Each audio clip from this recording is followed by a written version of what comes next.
Yeah. So I think so far the Tuesday is working out then. It is. No gym on Right. Tuesdays, Right. fucking It's no like rush, just right. here. Right. Exactly. Yeah. It's I had, like right I've now. had my moment of peace. I had tea in my garden this morning. Oh, very nice. Very Yeah, okay, nice. no, let me rephrase it. I had tea in my dirt this morning. Oh, well, Um, but it's going to turn into a garden. it will be a garden. I am so Right. into this whole finding my peace thing, and if Uh, I can't find it, I'll build it. right. Yeah. Yeah. So Because, if you build it, it will come, right? right. Yeah. That is, yeah, sure. That's how it's gonna work. That's Right. how it's gonna work. Exactly. Exactly. So now it's just getting everybody used to the new schedule. If, Right. Man. yeah. Well, You know what? yeah. Whatever. Yeah, exactly. I mean, it's like, in the end, it's like if it turns into like we're just continuing talking to ourselves into the ether, that's fine too. I'm okay with that. I'm okay with that. Like, Right. I'm talking to you. That's what matters. Right. Like, I mean, So good. that's not true. I do enjoy some of our guests. I Oh, that's do, true. and Right. I enjoy our chat, and it's like Right. I do. Right. But yeah, I mostly am here to simp for you. There you go. What up? So Oh, good morning, wait. Nope, everybody. nope, nope. Hey, Do you girl. want the ether Oh, is yeah. listening. So good morning, everybody. On this Tuesday morning, of course, we are trying out a new schedule that works better for us. So now we're going to be streaming on Tuesdays instead of Mondays because I don't know why everything happens on Monday. It does. Everybody needs a meeting on Monday. Right. Emails are overloaded on Uh-huh. Mondays. I have Yeah. gym on Mondays. Yeah. There you go. It's Yes. So it is Tuesday, It is August good morning, 4th. everyone. It is Tuesday, August 4th, 2026. And Right. this is the Yeah. Ragin It was Love Logs. right. I think Those are neither my of us are. lines. Right. Yeah, that's true. That's true. But you're Those are my sewing. lines. I am Wait. sewing, and I'm Yeah. terrible at it right now. Right. Well, You ready to do this shit? absolutely not. But hit it.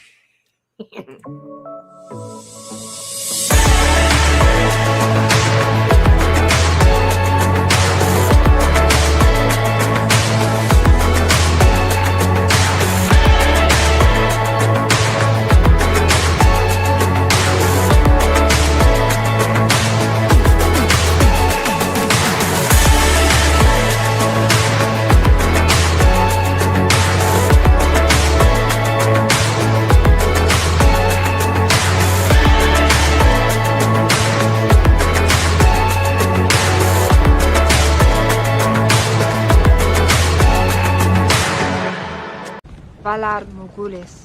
Yes, all men must die. But we are not men.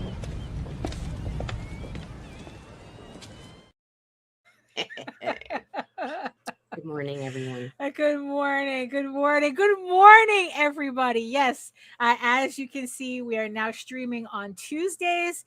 From now on, we decided to like I said, it's like everything seems to happen on Mondays. So after the past couple of weeks of not being able to stream correctly, but you know what? Right. It might be easier if we just change days.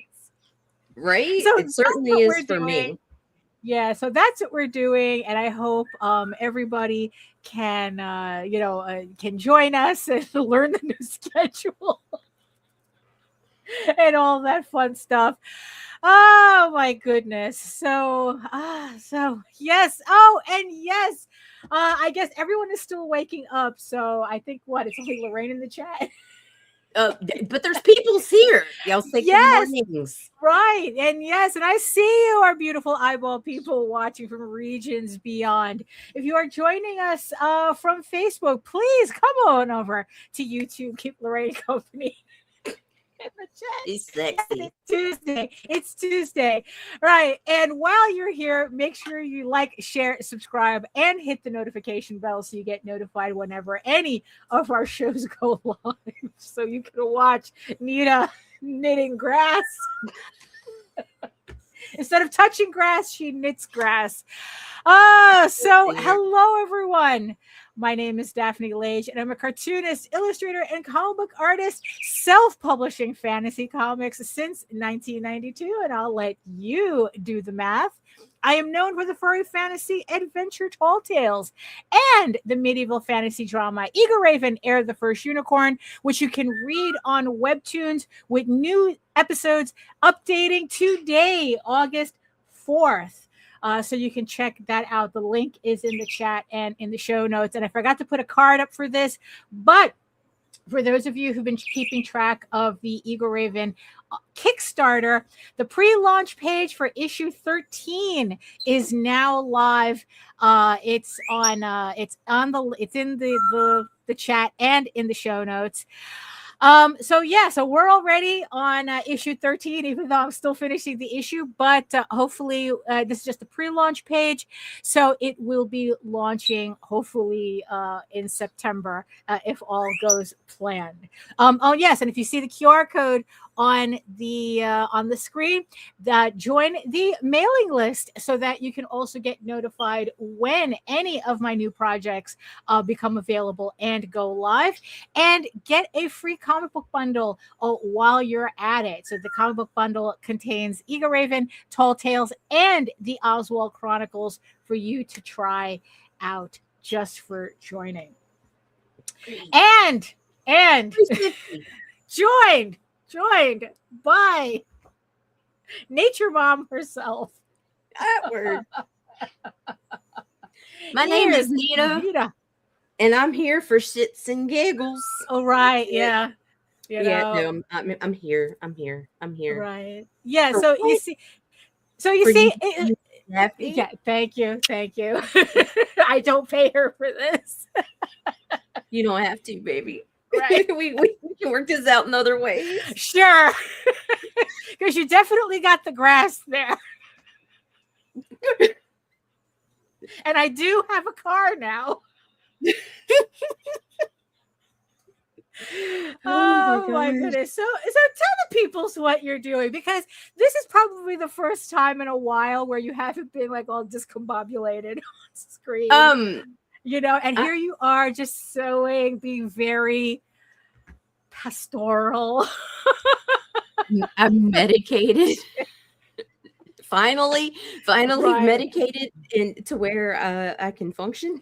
Right. enough Okay. To where I'm back doing some of the shit I used to love to do. Right. Like right now, I'm cheap for one, and I'm busy doing like some changes with the interior decorating of the house.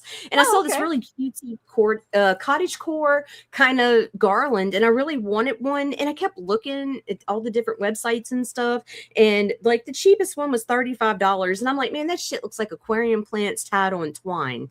Right. And so like that's what I'm fucking doing. I just Right. started, so it kind of looks like a hot mess right now. Right. But I'm gonna make it myself, and I bought a shit ton of aquarium plants for dirt cheap off of fucking Temu. Paid 50 cents for these bitches. Took them forever to get here, but they're here now. And then I get some little leaves into my twine, and They're not natural.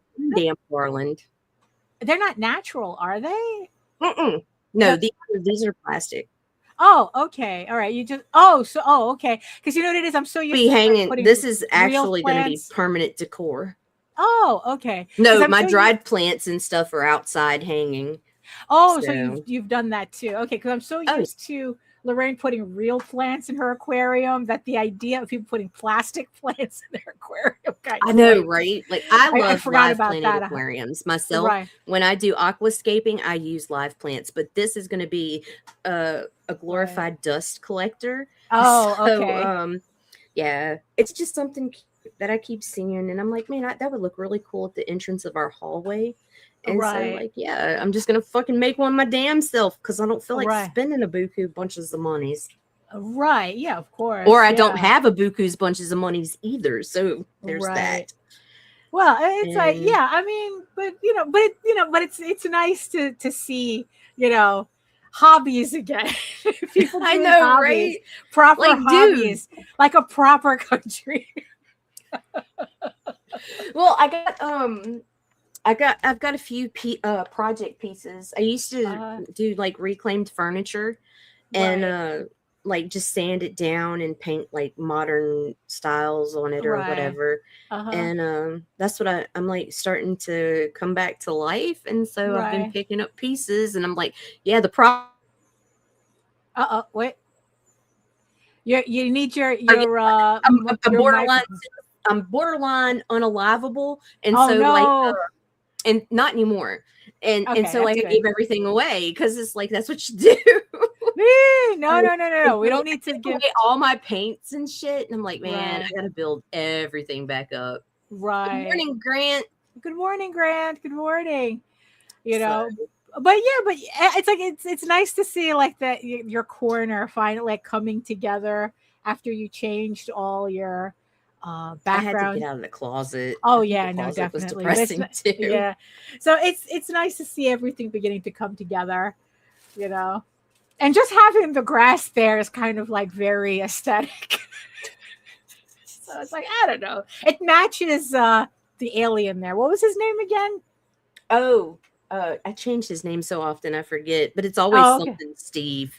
Oh, okay.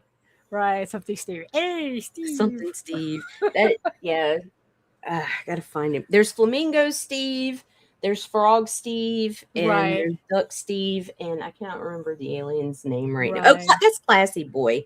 Oh, okay. He's got a bow tie. Oh, okay. Yeah, he's got Toaster's old bow tie because there you graduated to refusing collars. Oh, okay. Yeah, it's like I remember trying to put a collar on a Captain, which is my sister's cat, that he was not having it. Like I could barely get it on before he like freaked out like I was trying to murder him. It's like, okay, I guess we're not wearing collars. No, sir. It is artificial. It's I'm working on making some garland. Right. For some decor for my home. Yeah, to add that, you know, just to add a little je ne sais quoi to the space, you know, whatever. Me, I'm just working. You know, it's like literally right in front of me on my other screen. I'm putting together a video to advertise Eagle Raven on Webtoon, which, like I said, new episodes start today at noon. So if you want to binge read issues 1 through 8, they're up now. And then with the new episode starting, issue 9 is going to be updating today at noon on Webtoon.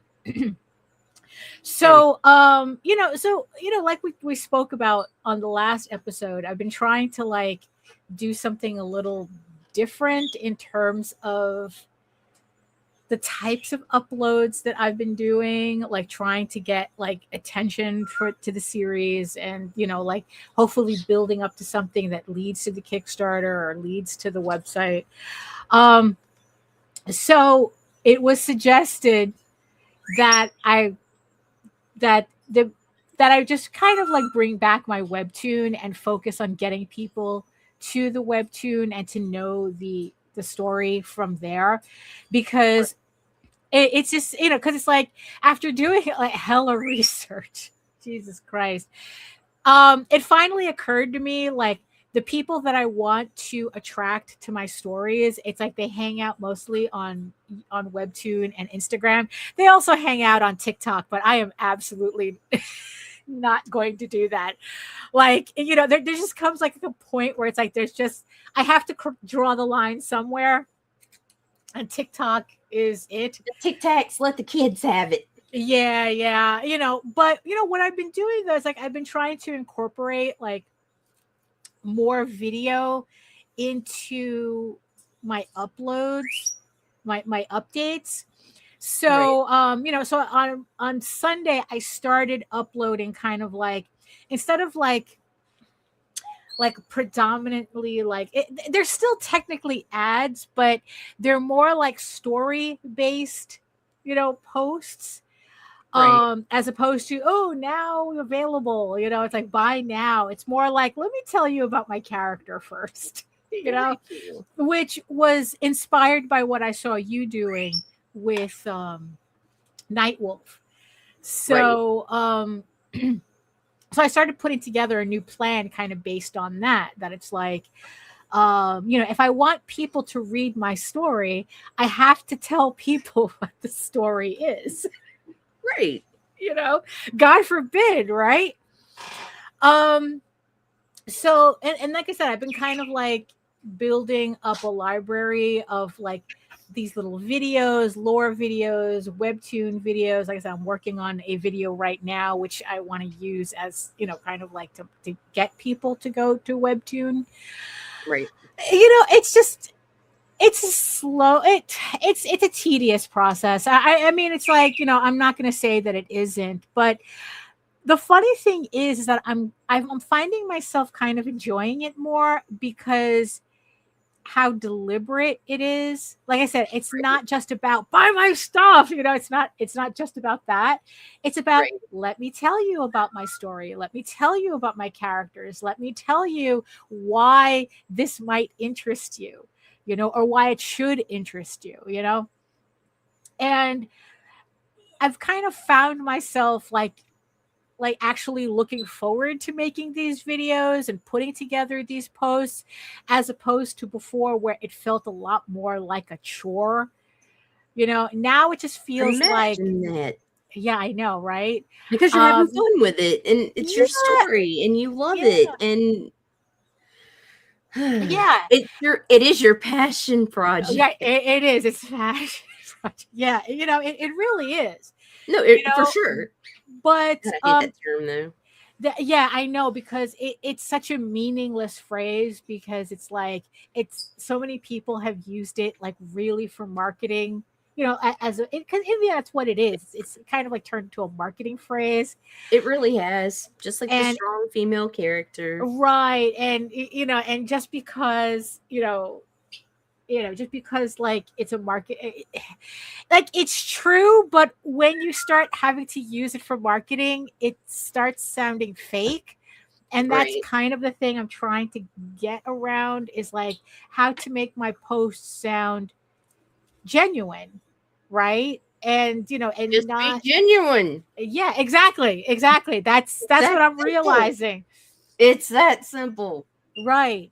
That I've spent all these years like trying to like read the tea leaves on marketing. Oh, you have to do this, you have to do that.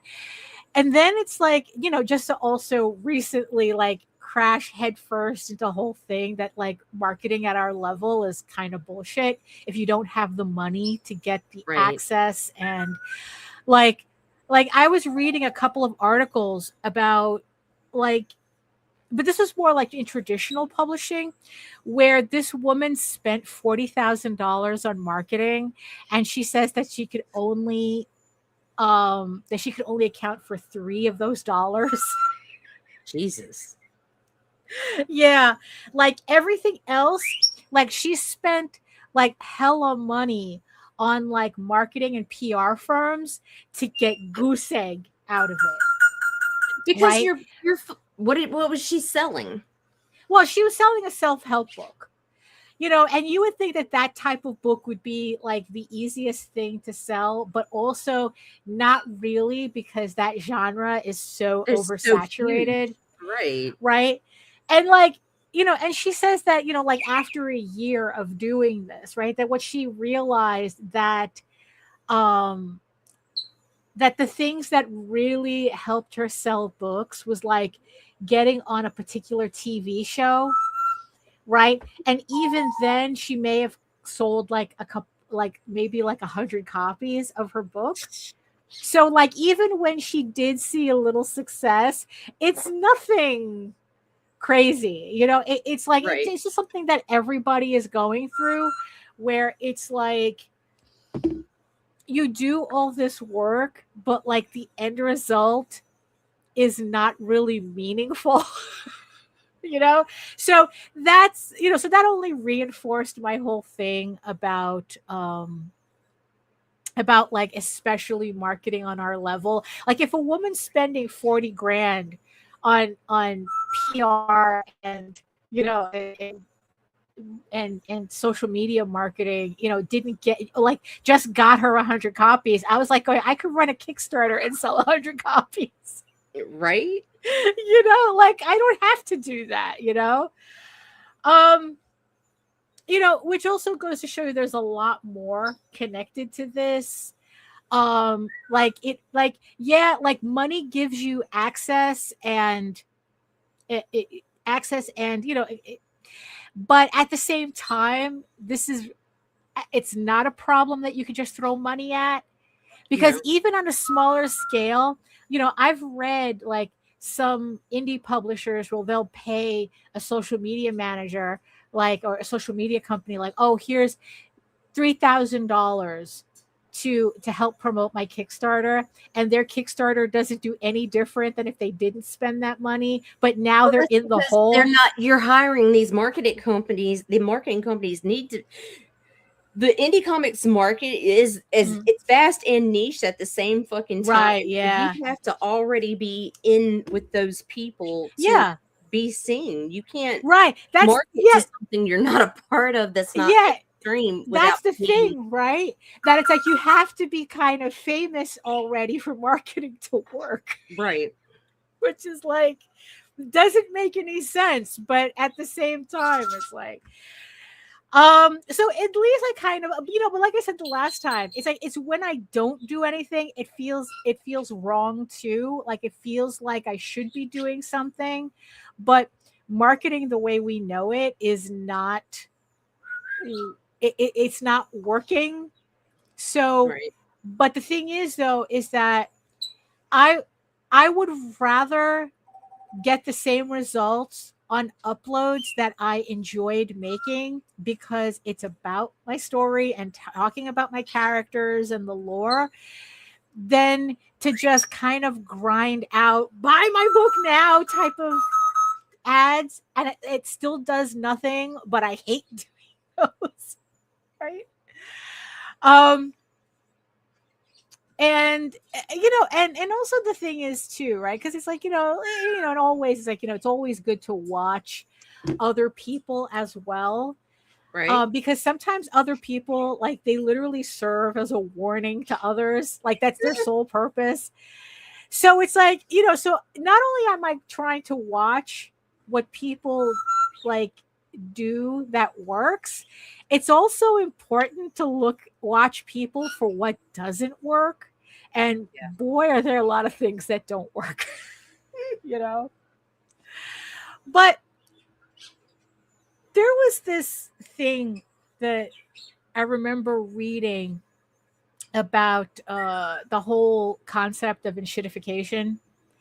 And I don't remember if it was, I know that Cory Doctorow, he came up with the term, but there was a commentary that I don't remember where it came from, where someone had said that companies view consumers as a blockade to the money that they want. Like, companies have gotten to a point where they resent the fact that they have to appeal to a customer to get to their access to their money. That's why now you're seeing a lot of like companies are doing everything they can to kind of like not have to cater to you. Like this, like, well, this is like they just put everything behind a paywall, or it's like, well, it's like, our product automated with customer service, right? That it's like, like, we still, it's like we still need to give you this to make this product to get your money, but now we're not going to give a shit that it's a bad product, but we're going to do it in a way where we force you to pay for it anyway, and so it's kind of like, they're minimizing, like the person that they're trying to sell you, they're not really trying to sell to you, they're just trying to get to your money, and if they can do it without really selling you anything, they will do that. And I'm kind of wondering if there's like a smaller version of that in our circle in indie comics, where the fans that everyone's trying to attract are just in the way of the money that they really want. Oh, I'm sure. Because sometimes I to ain't gonna hear go some naming names, but I well, but yeah. there's but there's some creators that when they talk, that's exactly what it sounds like, that Yeah, they're just going to do just enough to get that money, right. you know? And nothing more. Right, yeah. And it's like, and the fact that they're doing, like a comic or something, that's kind of irrelevant. They're just doing just enough to just get your money. Right. And and it's just like I really, well, one, that's not the type of attitude I personally want to cultivate, Right. because like I said, Because like I've you said before, actually want people to read your book. right? I want people to actually read and enjoy my work. Right. When there was that survey that was done of over, like, was it 40, like over 40 or over, no, I think it was like 75 um authors that specialize in monster romance books. And they had said that it's like that they kind of, like, everyone pretty much agreed that the idea of making writing books a full-time job was just like it wasn't going to happen. It's like it's just like way too much going on in the industry as a whole for them to ever think that they can sell enough books to make this a Right. full-time gig. Right, like most of them, they had spouses that worked, or they had side jobs, the whole thing, right? Like they didn't have an illusion that this was, oh, we're going to be the We're about to be the next next Image Comics. right. There was no illusion. Right. Which at the same time freed them from, like, freed them to write the books that they wanted. Right. Because it's like, if they've already accepted the fact that, okay, I'm gonna sell X amount of books no matter what I put out, and So I'm gonna write what I want to fucking write. right, because it's like this is just what it is, and mind you, we're talking about people like, it's like, look, for every Ruby Dixon who wrote Ice Planet Barbarians, right, where she has a like, she got her series picked up by Berkeley, which I think is a subdivision of Penguin. There's hundreds of other people who are not going to see that opportunity. Right. So so it's like, so in the end, it's like, okay, so if they're accepting that, okay, that's a 1 in a million thing, most likely I'm not going to see that, so I'm just going to write whatever unhinged shit I want. Right. And holy shit, is there some unhinged shit out there. Have you seen the trailer for Wicker? Right, so Wicker is a movie that's starring Peter Dinklage, and he and it's based on a short story, a really, really short story. People say that you can just download the story as like a free PDF or something. Oh, I don't know serious? where they got this story from. And it's about a fisherwoman. She lives in this village, and she's so fed up with being kind of like the unmarried outcast. And mind you, this is an older woman too. That she's so fed up with being the unmarried outcast that she goes to the Peter Dinklage character and tells him, like, he's a I guess he's a weaver or something, but he's also kind of like an alchemist or something. I wasn't really sure. And she just says, "Build me a husband." And he goes, "Bet, meet me at the church in 2 weeks." The trailer is hysterical. And so he builds her a husband out of Wicker. And not only does this Wicker Man is alive, and she marries the Wicker Man, right? But the side effect is that the Wicker Man is so devoted to her. Oh, and shit. Not only that, the sex is mind-blowing to the point where their happiness as a couple is a threat to the rest of the village, or at least especially to the men of the rest of the village. You know, because for the first time she's really happy. You know, the wicker man is completely devoted to her and takes care of her, and she takes care of him. And like, and all the other wives in the village are looking at their husbands going, what the fuck? I have a wicker man, except he's made out of silicone. So, you know, and it's like, and so it's like, so I'm like going, oh my God, you know, it's like, is this going to start something? You know, it's like, you know, so it's like, so I think I don't know. I'm really questioning whether I can convince Jose to see this movie with me just on the fact that Peter Dinklage is in it. Like, I'm going, look, Peter Dinklage is in it. Oh my gosh. You know? So, but that's besides the point, though. That's besides the point. You know, because I really do think that this movie gets right what I thought that Shape of Water got completely wrong about the whole monster erotica genre. You know, I mean, it's like, look, love Guillermo del Toro, but there's just something. There's just a way that he misinterprets these things that's really annoying. You know, and it's like, you know, and it's just like, you know, so I'm really glad that this movie, I'm really like, you know, glad that this movie exists to kind of like, this is what we're talking about. This is what we're talking about. So, you know, so back to the whole thing about the authors. So, like I said, it's like, so because they've pretty much given up on the idea that they're going to be that 1 in a million, right? They just allowed that energy to go into books that they want to write, that they're just having fun with. They, you know, and it's like, you know, that's, you know, this is what, you know, they're doing.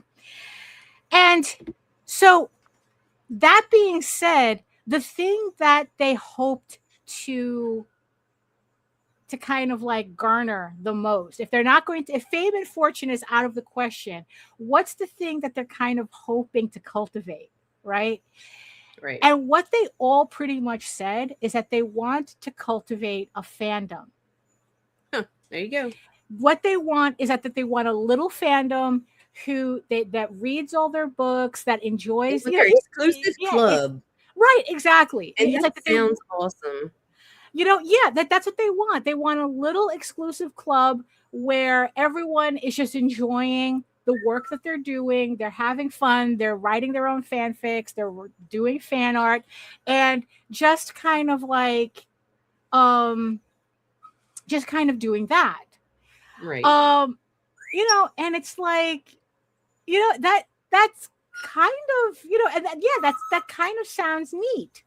You know, it's like kind of like your whole, like, it's like, you know what, if I could get my 1,000 true fans and then it's just us hanging out, you know, type of thing. You know, like I said, there's no delusions of grandeur getting in the way.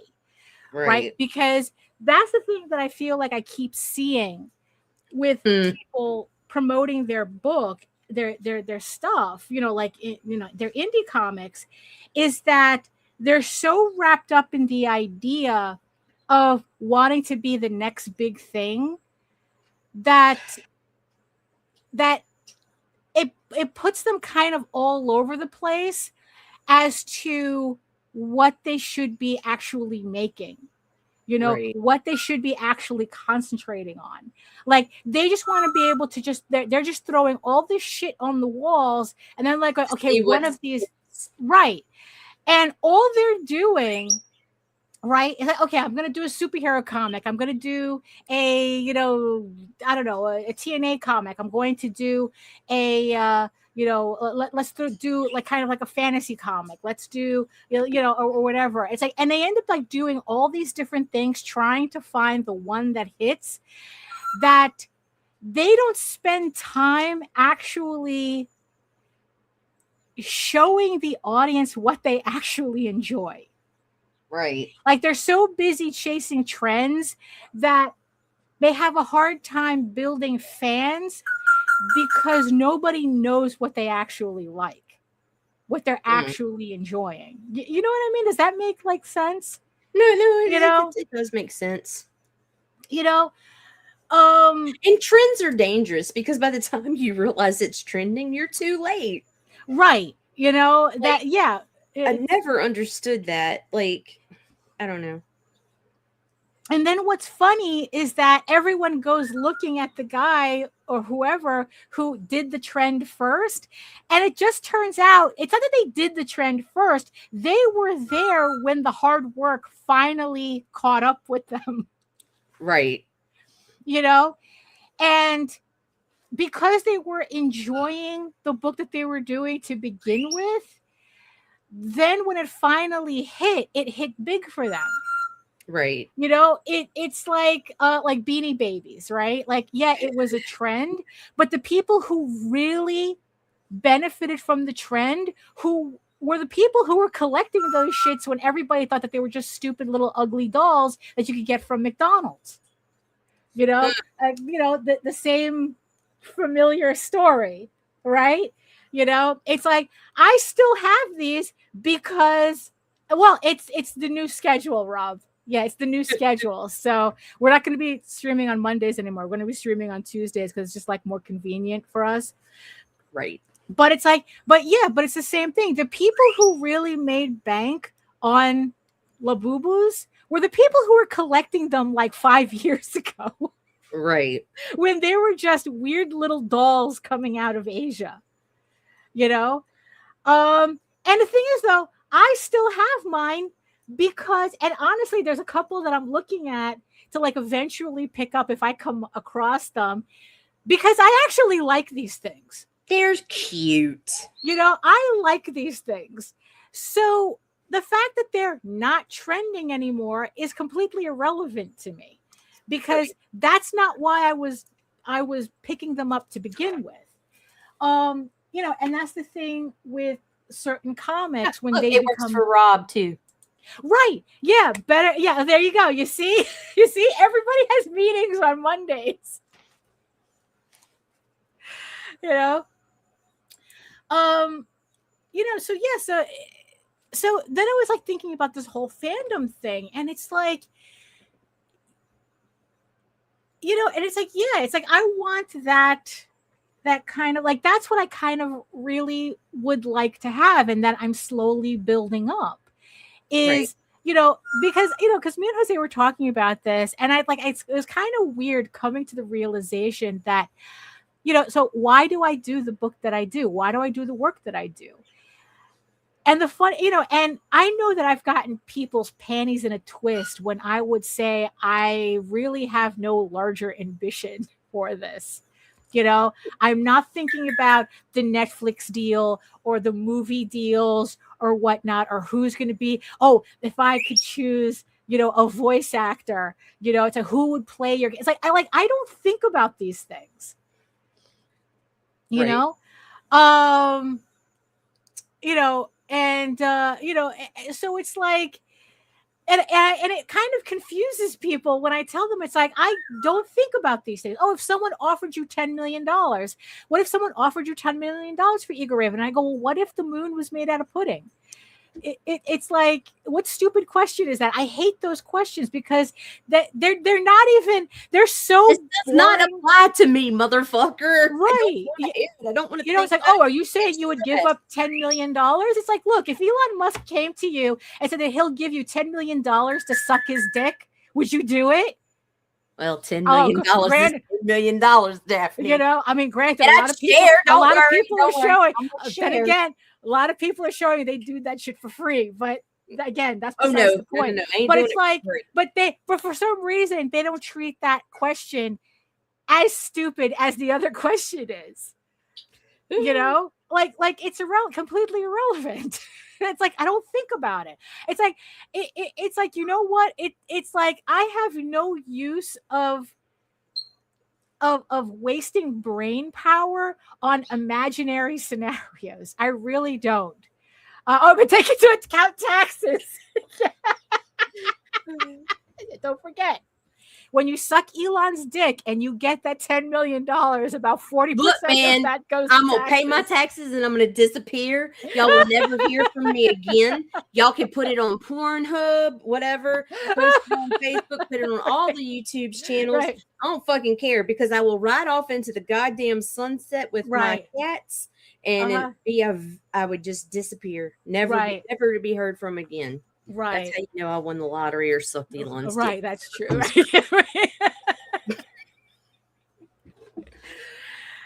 So I don't have, so I don't have any ambition for my work like that. Oh, JD asked me about who would play one of my characters, and I had to Google current young actor because I had no idea. Yeah, it's like I don't think about that. It's kind of like if someone were asking me that, it's like, oh, who would you have to play Eagle Raven? It's like, I don't know, Taylor Swift. I don't know.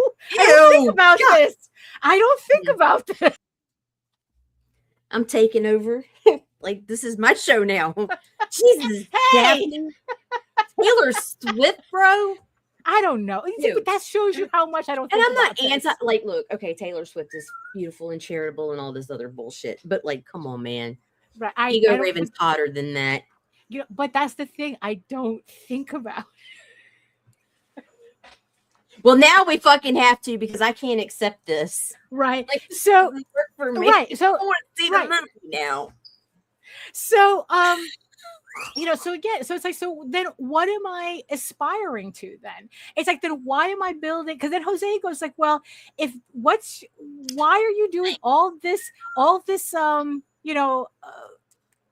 advertising and marketing if you don't have a larger target to aim for? Right. And I go, well, that is a good point. That is a good point. And just for that, I would say Taylor Swift. Just for that, just to piss everybody off. Because you know what? I wouldn't mind it. I wouldn't be mad. Nobody's watching the shit now. Ego Raven meant to suck. Oh my gosh. So the thing, right? So it's like, so what am I doing all this marketing for if I don't have any bigger ambitions to just to clean the my little friend, right? This is Andy. Look at that tail. She's right. All right, go.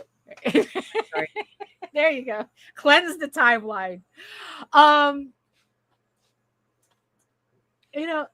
So. And I'm like going, it's like, why am I, like really uptight about like marketing and stuff if I don't have like a larger idea as to what I want from this? And then it's like a kind of like, like coming together with the whole like, it's like, hey, you know what? Yeah, I want, maybe like a little fandom, it's like, I want people who actually read the story and can actually engage with the story, you know? So that's why, I started like changing up what, I'm doing. No, ma'am. But at the same time, I'm like going, but wait a minute, but who are the fans anyway? like, and that's why I came up with, that's what I was like asking. It's like we think so much about us in terms of being, I'm the creator, I did this, it's like, as a, but it's like, well, it's like, but who are the fans? Like, how does my story relate to the people that I want to be fans of the work? It's like, I remember on a previous show, I talked about turning the story around, right? Where it becomes a mirror of the fan as opposed to reflecting me. Right. It's the story I want people to pay attention to. In the end, that's why Webtoon, I guess I really misinterpreted what Webtoon was supposed to do, for what I was, for me, it's like,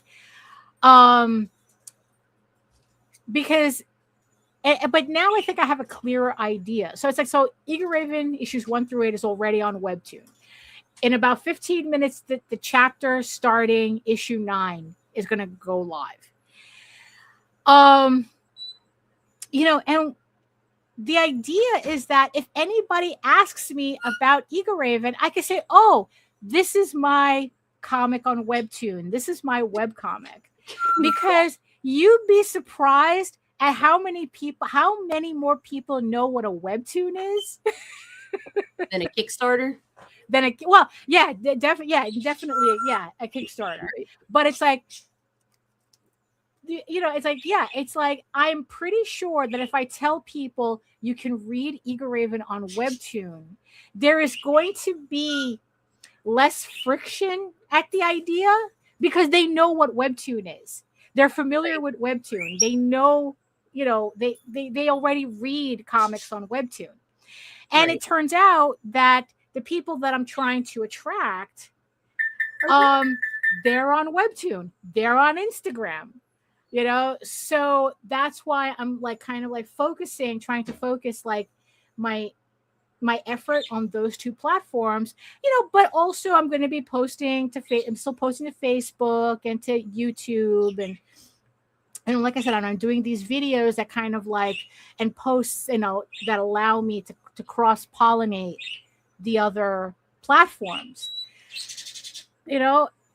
so that's kind of like my whole thing now, where it's like, you know what? Yeah, it's like when I tell people I'm on Webtoon, they understand that. It's kind of like you tell people, it's like, oh, can I buy your book on Amazon? Right? My books are not on Amazon. That's a completely different thing I don't want to deal with right now. Right. But yeah, like more people would, would more people buy books on Amazon than they do on Kickstarter? I don't know. That's not my goal right now. What I want to do is I want to kind of like use Webtoon as the entry point that eventually leads them to Kickstarter. Right. Now, whether that works or not, I have no idea. But like I said, it's like, it's better for science. It's for science. Yeah. In the end, it's for science. Oh, I forgot also for science. Right. So like I said, we got, ever since Mom moved back, so we have her car now, and now it's like completely like officially registered in New York and everything. Right. So now I can officially like drive it everywhere. And me and Jose were talking about like maybe like going back to conventions again. Because now that we can actually drive it, because trust me, you do not want to carry boxes of comic books through the subway. You do not want to do that. And Ubers are expensive. So now that we have the car. So now it's like I've been kind of like thinking again about what it would look like for us to go back to conventions. Right. And one of the experiments that I would love to do if I could ever get into an anime show again, because they're getting more and more complicated to get in. Right. Jose just told me some crazy ass story about New York Comic Con, where that they're actually phasing out small press areas. Like as independent as an artist, you cannot get into Artist Alley at all unless you're and it's like we found out from an artist friend of ours who did work for Marvel, DC, and he did work on the X-Men and the whole thing, right? And he says unless you have like booking manager, you cannot get into the Artist Alley at New York Comic Con. So the days of just being able to just get as a newbie a table in Artist Alley. Oh shit, that day's been going. That's over. Yeah, it's over. It's done. No, ma'am. And then when it comes to small press, like a lot of conventions now, they want you to submit a portfolio for your booth. This is especially a thing in anime conventions, but I think a lot of other conventions are beginning to do that too, because I heard that some furry conventions are doing that. That when you apply, you have to show them what your booth looks like. Oh my fucking God. And then it's like there was one convention where they give a free table to the person with the best booth. Really? So it's kind of like get everybody in competition to like build out these freaking castles on 6-foot tables. It's kind of like ridiculous, right? Right. So I haven't gotten that far yet, but one of the things that I've wanted to experiment with is kind of test the theory that that a smaller formatted book is more accessible to the fans that I want to attract than a trade paperback, right? So so we have our standard trade paperback, right? And then, right, what I was experimenting with was doing a digest size version. So here's a smaller version of it. It's not exactly manga size. It's technically digest size. It's 5.5 by 8.5. But it's close enough. It's the Temu dump out. That's a whole different conversation too, about conventions nowadays, from what I've been hearing. So so it's like, it's not exactly manga size, but I think that it's close enough that people who do collect manga, which I do feel is more of the audience that would enjoy Eager Raven, that having it in a smaller book that matches what's on their shelves already, or is close enough, would again kind of like reduce the friction, and also the thing is that by also the other benefit to doing a smaller book too is that your cost is less as well. Really? Like, it's less expensive for me to print this than it is to print this. And because of that, I can offer this at a lower price point. I mean, granted, it's still not the price point of a manga, but that's because I'm not printing in the millions, This is still POD. So then I decided to take it a step further, because I had recently gotten some more Omegaverse manga from Japan.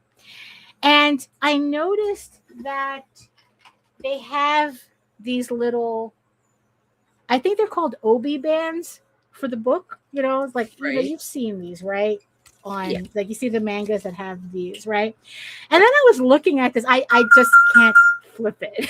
That's the thing. I can't show you the back, because of the manga that it came from. Well, I mean, you said Omegaverse, so people. Yeah, exactly. And so I go, oh, you know what? It's like, I kind of wonder, let me take this a step further, right? So what if I did, so I do the small version, right? Right. And then, right, let me put this on here. But what if I tried to imitate it even further and make a little obi band? Oh, those are cute. So I just I tested this out on my own printer. It's aesthetically pleasing, and it also looks like it would kind of protect the books a little bit in transit. And it's like, and I have my QR code here, right on this. I fixed it up a little bit more. And then on the back, it's just, just a little,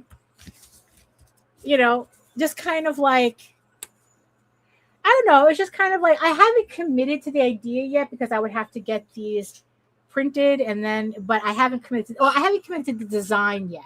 I committed to the idea, but and it's like, so when it's sitting on the table, right? When it's sitting on a table, it kind of looks like that, Yes. So so kind of like, it's kind of like creating the correct bait, having the right bait when you go fishing, it's like, so I don't know. It's like, I think that's a pretty interesting thing to do. But the trick is that, will we be able to get into conventions where this matters? Right. Because we were talking about like doing smaller, more local conventions that hopefully they didn't like completely lose their minds trying to imitate the larger conventions. And then like, and see if maybe, although it's like, I was looking at Anthrocon, right? Because Anthrocon, Right. the only problem, well, there's two problems with Anthrocon. It's an 8-hour drive. It's around a 6 to 8 hour drive because it's in Pittsburgh. No, it's in it's Pennsylvania. It's in Pennsylvania. So it's like it's Up there by Rob. yeah.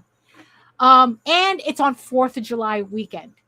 Ew. They always have it on 4th of July weekend, which makes the hotels crazy ass expensive up there.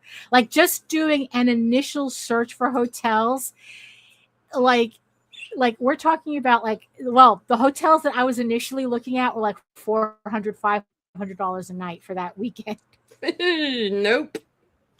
Because next year, that's the why 4th you have a car, because now you sleep in it. Oh no, yeah, no, I I mean, really, yeah, I know, because yeah, that's the type of shit that we would have considered 30 years ago. So, I know, right? Those are the you know, days, man. But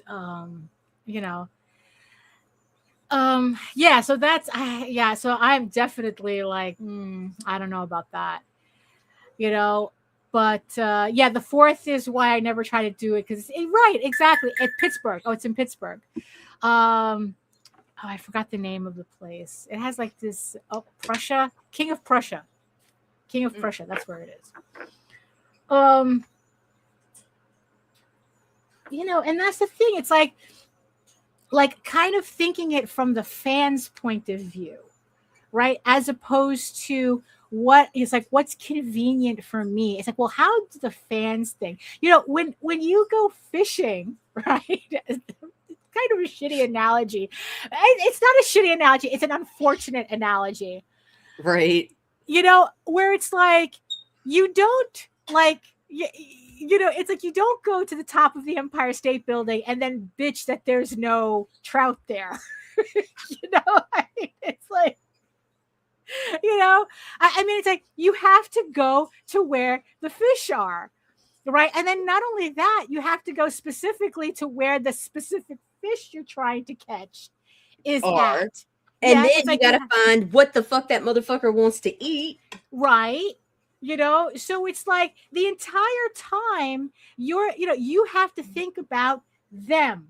It's like you're thinking about the fish, what fish you want, their environment, how they eat, how they function, what are their patterns, are they even in this area at this time of year?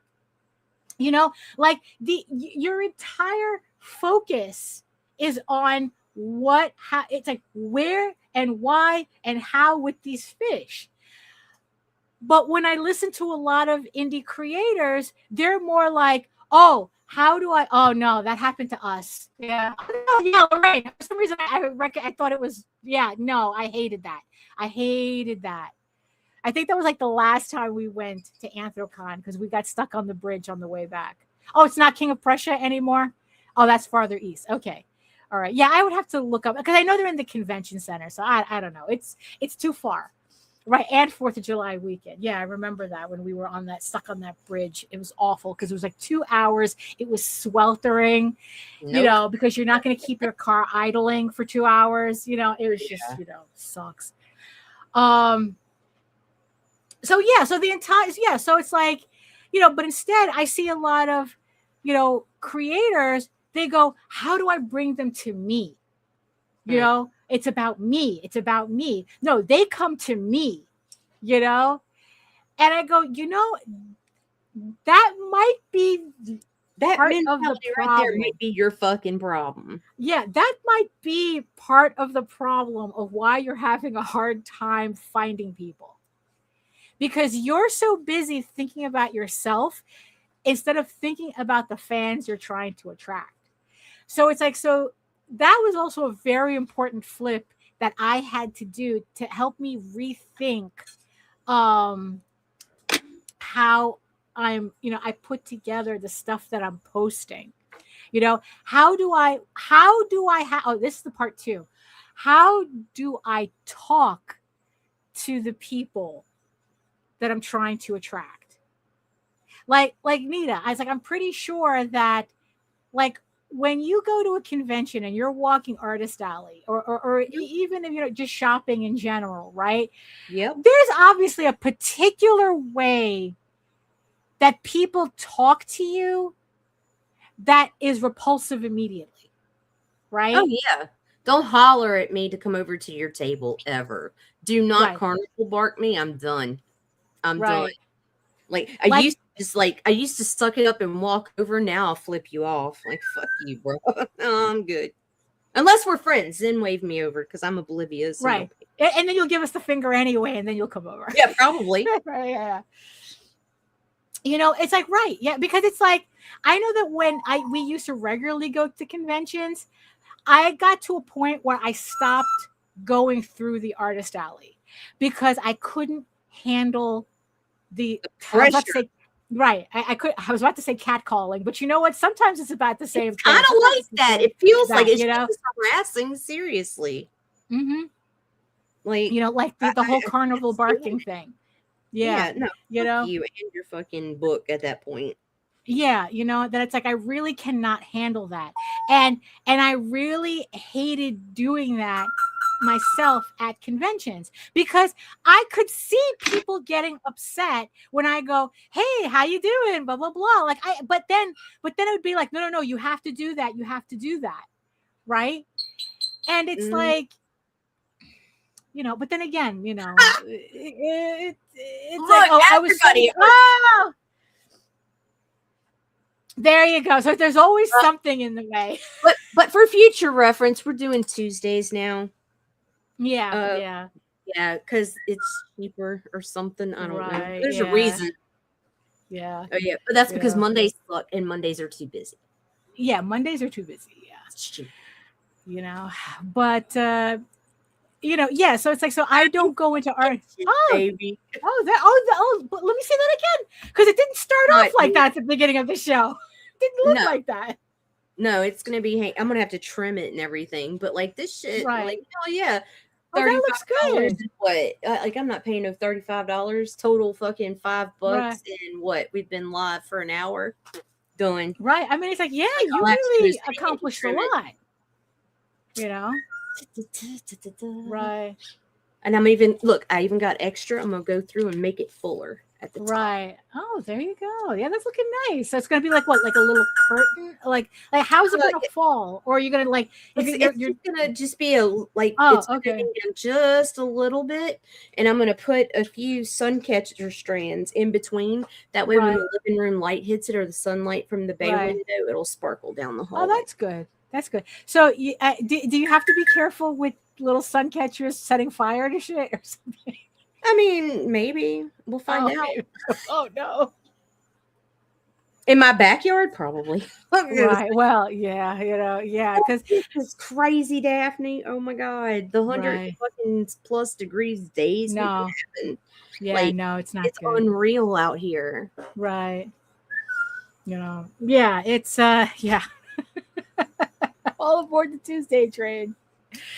Yeah, so where was I? It's like, it's just like the reason why I don't go into artist alleys because I hate that, right? And then there's this pressure to do it, even though I'm seeing people getting visibly upset by it, you know?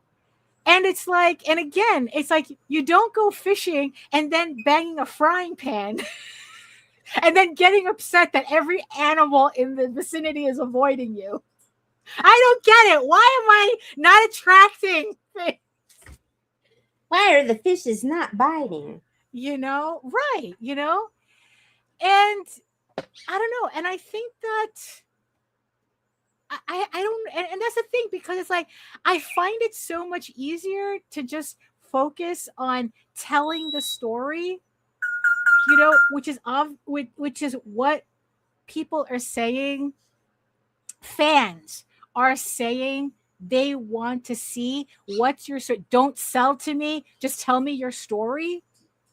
You know, and even then, don't bark at me. If I come up to you and I ask you, you know, for the story, that's when I want to be told. I don't want to be like, hey, how you doing?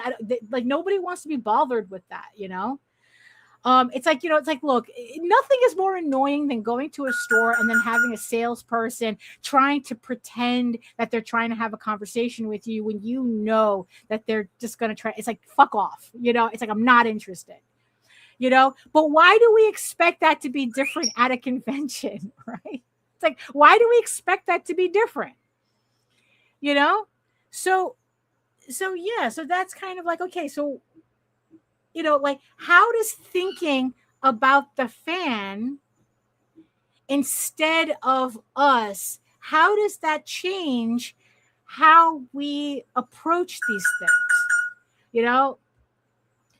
And so that's so yeah, so but getting back into conventions is kind of like, I don't know, like, on one hand, I get kind of caught up in that thing where it's like, yeah, maybe, but no, I don't want to, Oh, and then when you actually need help in the store, there's magically no one around. Yeah, that's a whole other issue too.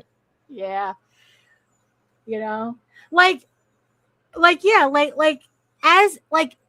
As a fan, right?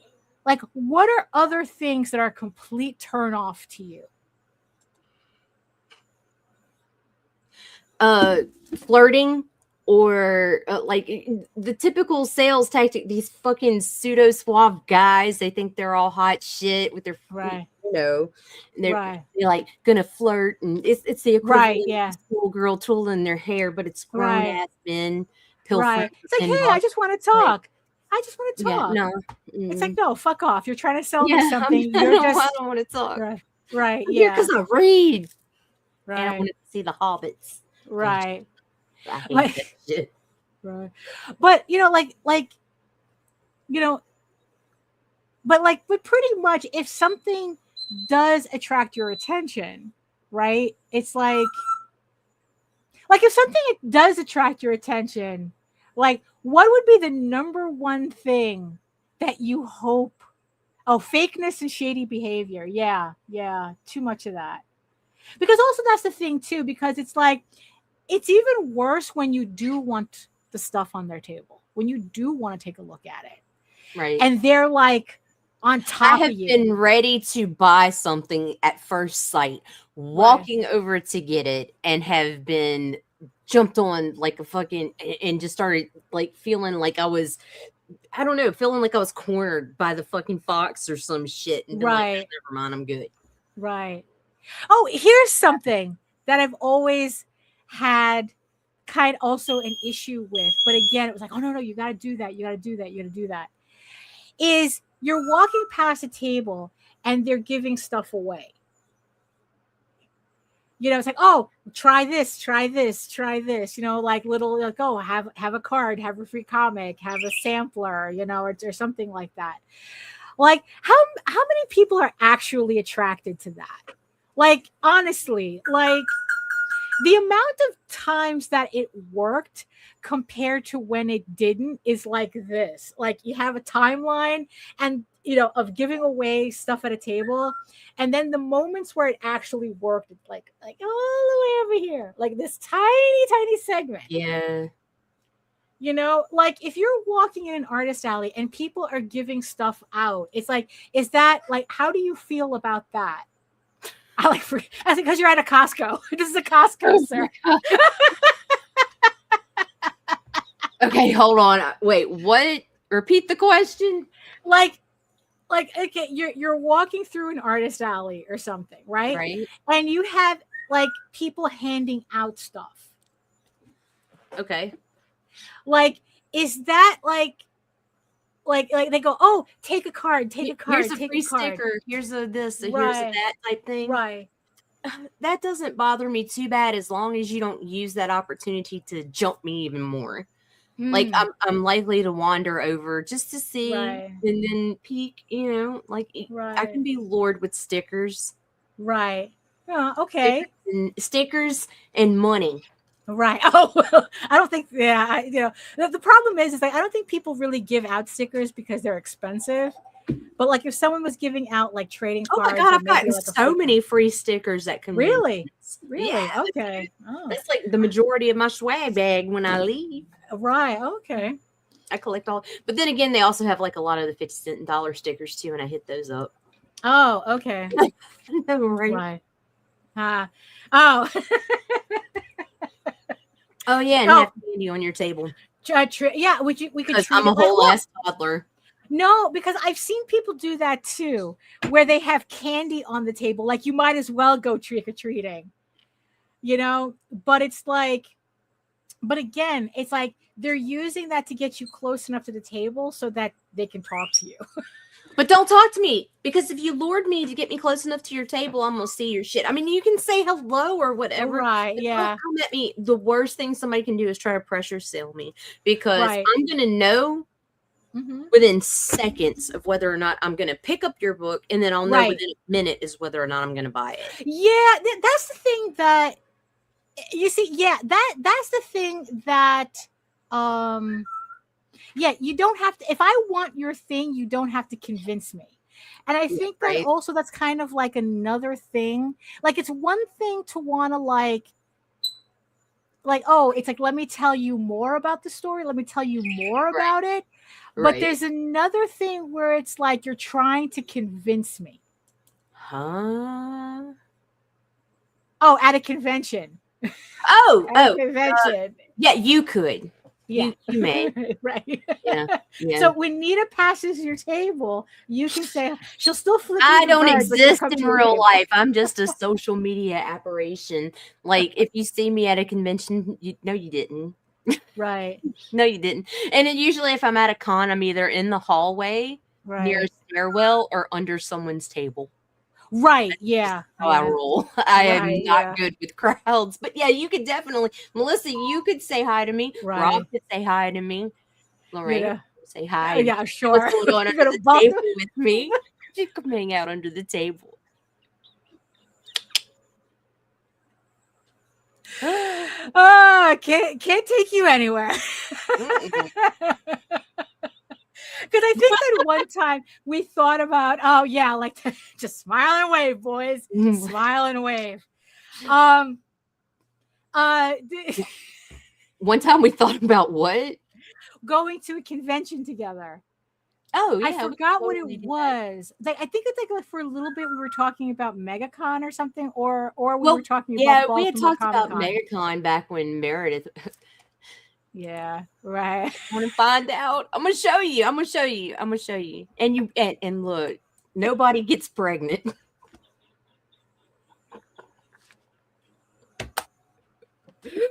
Oh, wait, what? Meanwhile, meanwhile everyone is just like snoring. Everyone's sleeping under the table. We need naps. It's actually napping. They're actually napping. We had talked about doing MegaCon, and then we had really started making plans for Baltimore, but I think a health issue came up again on something. Yeah. I think it was something like that. Wasn't right. Still, like, yeah, because it's like we were even like kind of like, okay, how are we get like because I remember we were kind of like talking, how do we handle everybody's anxiety?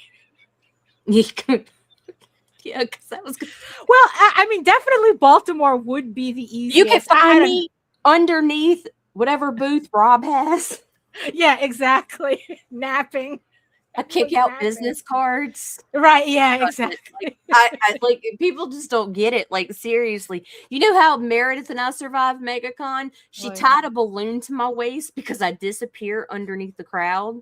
Oh no.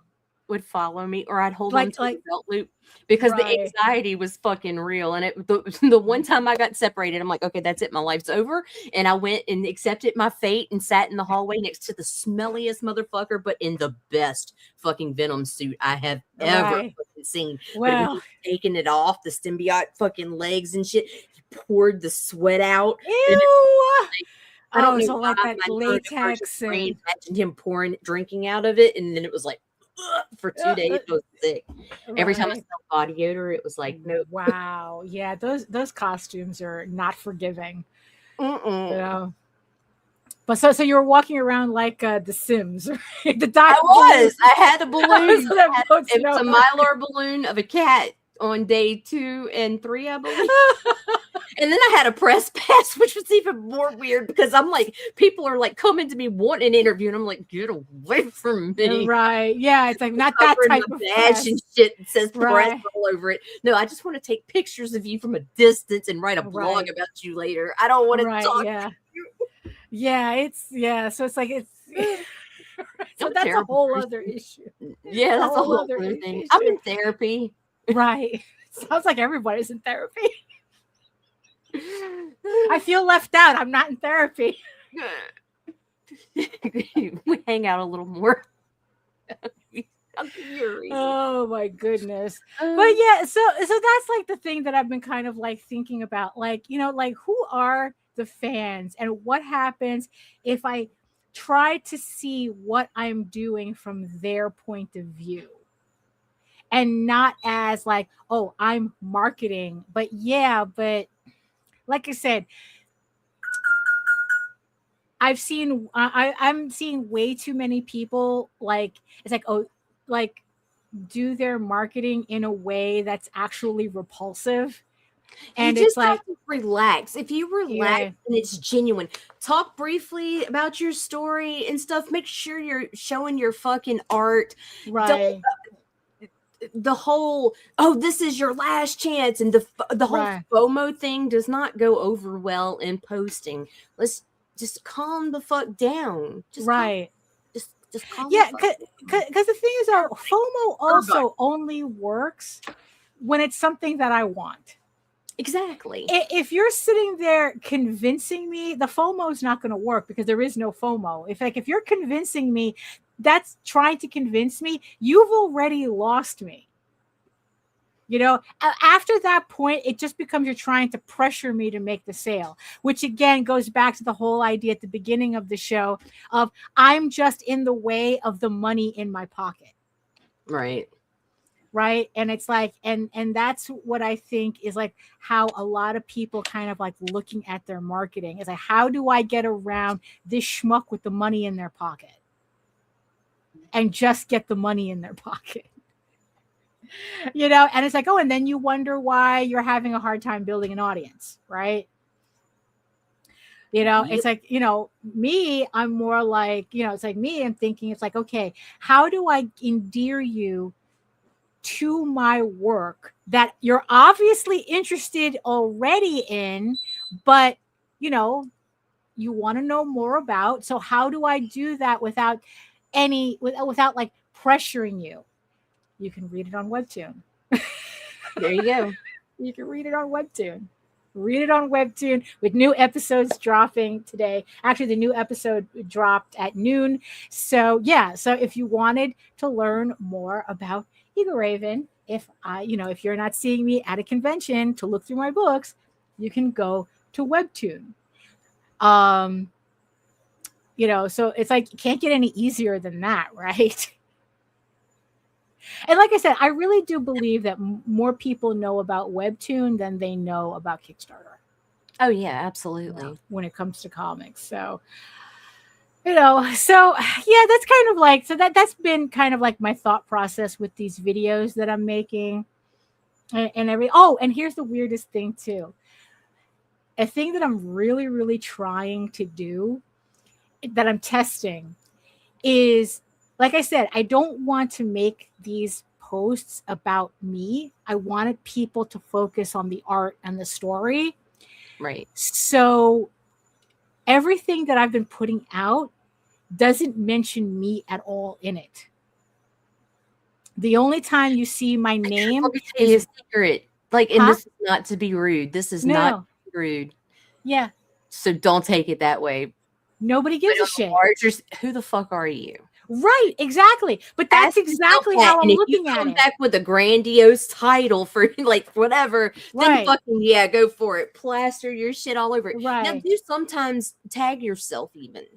Right. Sometimes. But not every fucking post. Like I don't tag people every post because those get exhausting. Right. And also like you'll get flagged on social media if you tag too much or utilize too many hashtags. Right. And they won't say anything, but you'll notice everything trending downward. Right. So that's like the thing. And I mean, because it's really, really strange how like how in order to promote promote a comic called Ego Raven, I really have to pull my ego out of it. But yeah, but I'm that's the thing that like it really made sense to me, that it's like, yeah, who the fuck am I? Right? So I'm not a selling point. Me, myself, my artwork's a selling point. Right. My story's the selling point. Right? But me, myself, am not a selling point. Let me tell you my trauma behind the story. But but they'll get to that.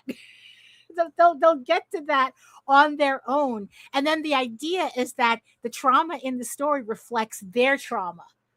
So in the end, they don't want to hear about my trauma. They want to hear about my character's trauma, which is also the trick, right? It's like, no, like they want to hear about the character and what the character's going through.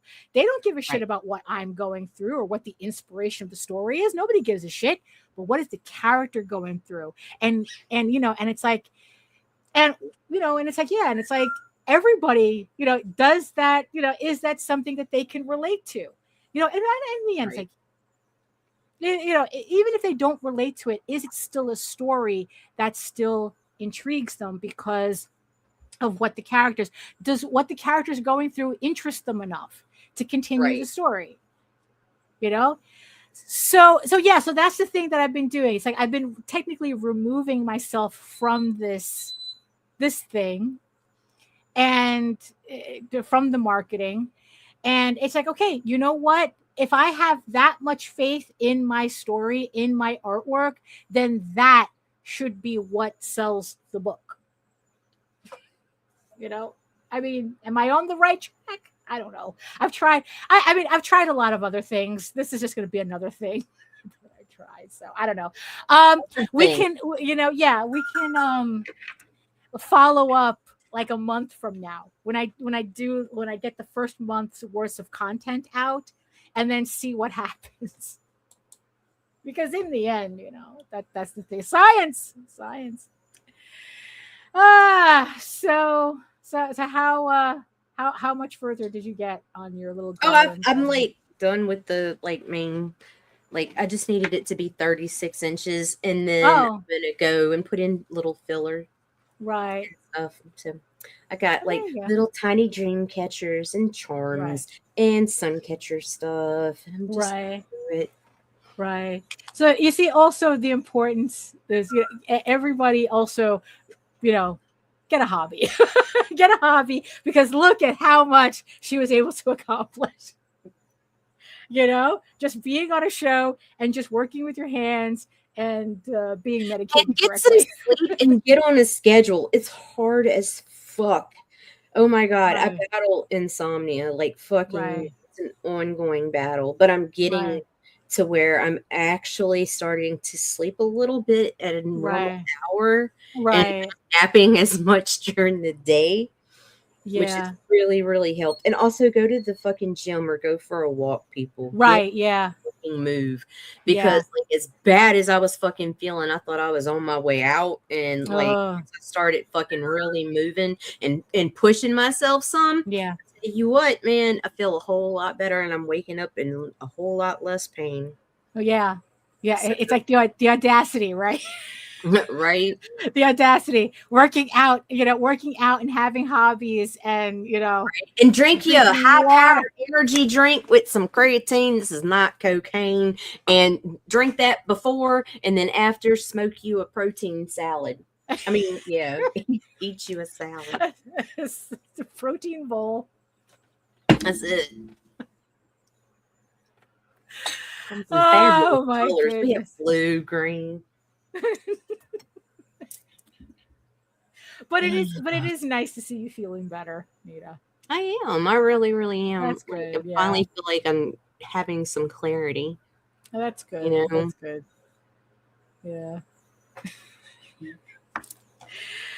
Oh my goodness. So any final thoughts on this, So do you have like an opinion on what I'm trying here? Well, I mean, I talked to you Like, I mean, I throughout, like, I pretty much, you know,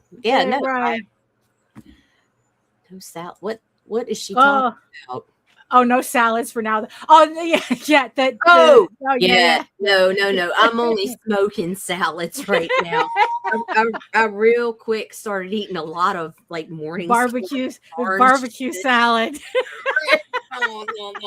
No. Lots of impossible bullshit processed crap has been going in me. A lot of it. Right, yeah. You know. I'm scared of lettuce. Right. Terrified, just absolutely terrified. Yeah.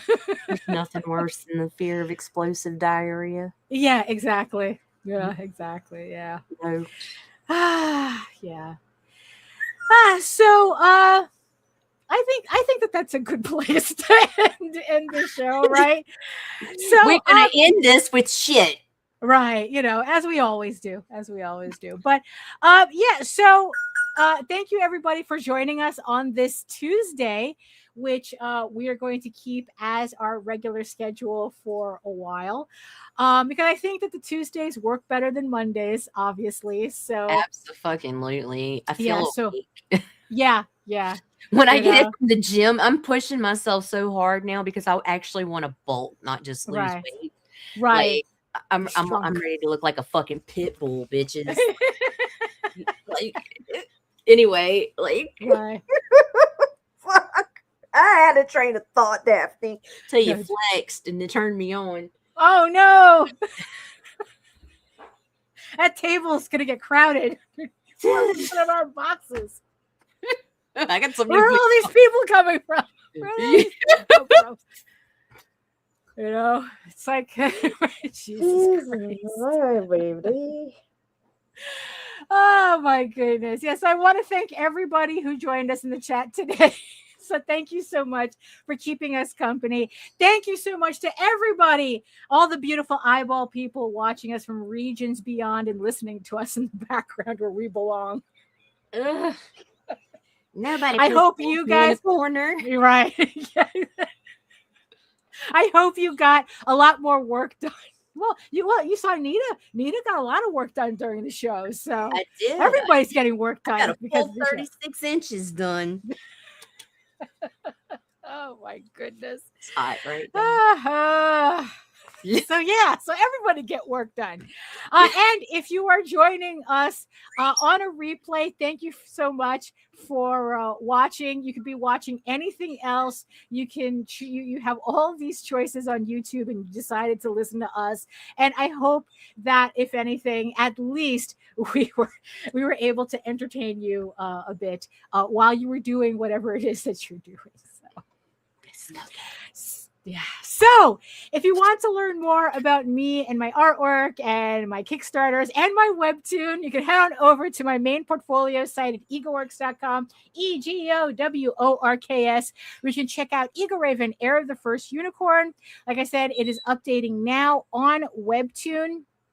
But if you prefer your fantasy to be more of a furry Lord of the Rings adventure, you can follow the link over to Tall Tales, TAILS online.com, and read the archive of over 1,000 pages there. And while you're on the pages, don't forget to sign up for my newsletter, where you can keep up to date with all of my new art, my sketchbooks, comics, Kickstarters, webtoon, everything, and get a free PDF comics bundle while you're at it. Just for joining, you get a free copy of Eagle Raven, of Tall Tales, and the Oswald Chronicles just for signing up. So thank you so much again for joining us on this Tuesday. We'll see you next Tuesday. And in the words of the ancients, eat your food, moisturize, mind your business, and do the work. Because when you actually do the work, you never have to fake any of your accomplishments. Thank you so much again, and we'll see you next time. Toodaloo. I told him I can be